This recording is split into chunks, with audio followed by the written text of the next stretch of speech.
Before I left New York, I sat down with two of my favorite critics to talk about some movies that are opening this week. We should marry. No longer makes sense. Never made sense. You'll have to take wine to my father then. Is that a yes?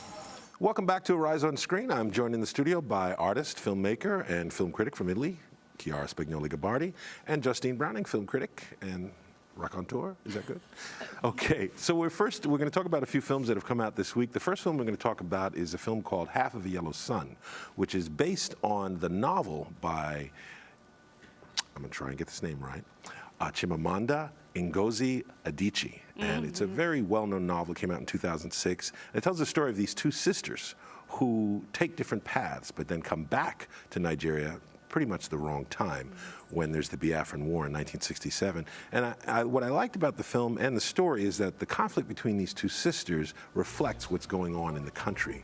And I thought it was a very good, I thought it was ambitious, maybe, and maybe couldn't fulfill all of its premise or promise. What did you think, Justine? Well, I thought it's set up to be quite an extraordinary film. You have fantastic source material, these great actors, but I think they try to cram in too much from the book. You can tell that the filmmakers are fans of it and they have a lot of passion for the story. But I think if they had honed in on a few key elements, I think the script would have been a lot more finely tuned than it is. However, yes, 67 to 1970, a pivotal point in Nigerian history that I think by watching the film, you can understand more about where the country is today. It's obviously in the media a lot today.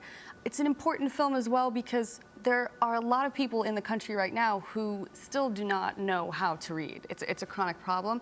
And this is a way for them to actually see that story played out. I agree, and I think it's not, it doesn't hit you over the head being didactic, as the book did not, but it does make you want to know more. Yes, I agree on what Justine was saying, both on the fact that it's coming out now, considering what's going on in Nigeria currently, and also that it's giving light to a page in history that often gets neglected. It was very well done, also considering there's this great footage of the time that is squeezed in the more soap opera Right, where element. they use all the TV footage from the time, yes, and with the the newsreel actual footage. Journalists and reporters of the time who were there. So I thought it worked really well and it was incredibly moving. I thought also the accents worked pretty well.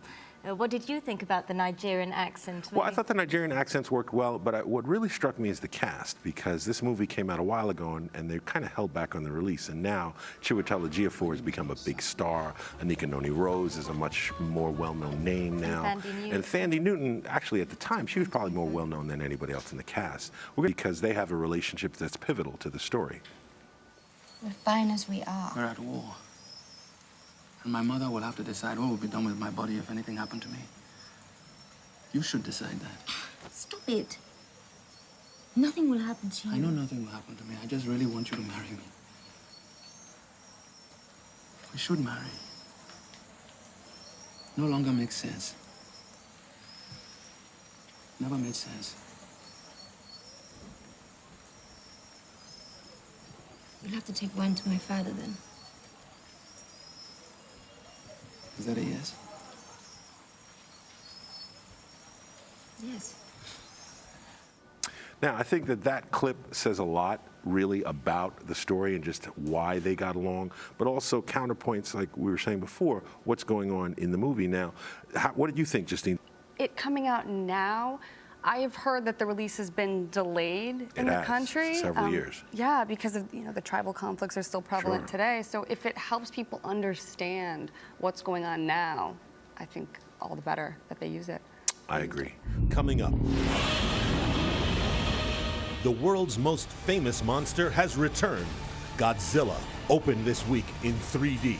But will the mega monster be a mega hit? We'll give you our review. All this and more in our special Cannes edition of Arise on Screen.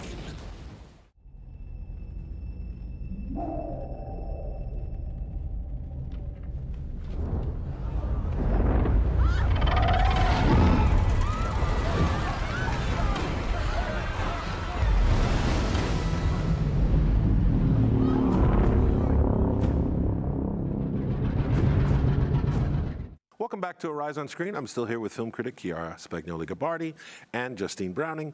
And we're going to talk about two much, much bigger films than the ones we spoke about earlier. And one is $1 Million Arm. And I have to talk about that first because here's a movie. Now, I am probably, don't throw anything at me, the crew or anything, but I'm not a fan of baseball. I've been to one baseball game in my life. So I really don't care about baseball. But seeing this movie, I really got a sense of the love of the game, but it's really not about the game. It's really about this man and what he was trying to achieve. And I didn't realize going in that it was a true story. I really found the story moving and good and powerful and just a surprisingly good movie. A damn good movie would be my review. Now, what did you think, Chiara? Well, I'm always very fascinated by how sports movies use the actual discipline as a metaphor for life in general. I got even more passionate and curious to baseball because contrarily to you, I would love to go see a game, and I probably would have to go with an American who explains all the rules along the way. Believe me, that's what I have my cap ready, so if you want to take me, I'm ready to go. We'll go to your second game that you've ever been to together. Well, now, the other thing that struck me was Jon Hamm. He plays not quite the type of character he plays on Mad Men, and I think this is his first leading role. I'm J.B. Bernstein. I'm a sports agent. Hey. Who's that? She's my neighbor. Not my type. Why? Because she's not a model? Yeah, stay away from that. Right now, I'm on the verge of a huge break. Without this deal, we're done. What's going on here? Don't tell me you signed a contract with these guys. This is just business. So what did you think of him in the role? Do you think he can carry a film? If you're like me and you would watch Jon Hamm fold laundry for an hour and a half, I understand. Happily, I recommend this film. But I think I have to disagree in terms of the way that it portrayed the passion for the game. Now, I'm not a baseball fan myself, but a movie like Moneyball, I think that really captured why so many people are in love with that sport. And here, I think it focused too much on Jon Hamm's character and not enough on the two boys in India. After they come to the US, I felt that I could have seen more of their story, and it really kind of didn't delve into what it would mean to them to succeed in American sport, what it would mean to them personally and culturally. Well, you know, I will say I can half agree with you there, that there was a lot of Jon Hamm on screen. I really liked Lake Bell's character. I thought she nailed it. She was perfectly cast. But I thought that we got enough of the Indian kids. I thought that we got just how they're fish out of water and how them being there together and what that meant and what they represented to their country. And I thought that was pretty powerful. So I would say that this is a movie to go see. Yeah, Yes. definitely. We're going to move on to our next film, which is Godzilla. Okay, so now I can see from your face, Justine, that you are not a Godzilla. Now, are you a fan of the original Godzillas? I'm a fan of good movies, so... Well, this one is better than the 1998 reboot of the I franchise. think Jon Hamm folding laundry would probably be better than... Jon Hamm folding laundry is pretty much better than anything. But anyway, it's not hard to be better than the 1998 Godzilla. Okay. That was one of the worst movies of the last 20 years. This film, let's just put it this way, I don't want to spoil anything.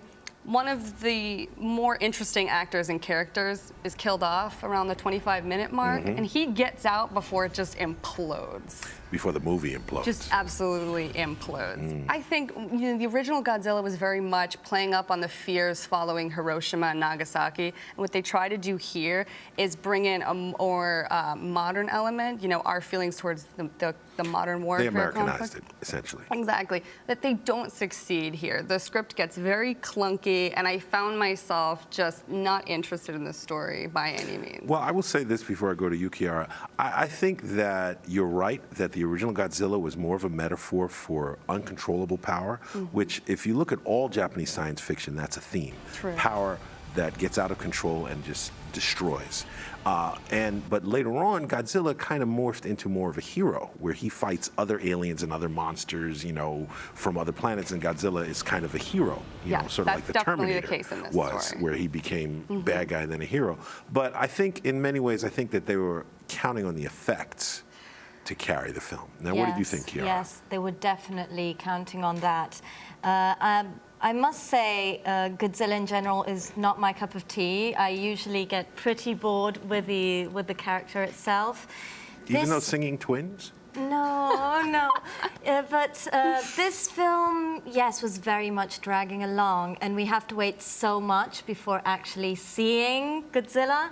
But the good thing is that Ken Watanabe teaches us how to pronounce it properly. Godzilla. So at least we learned that from the film.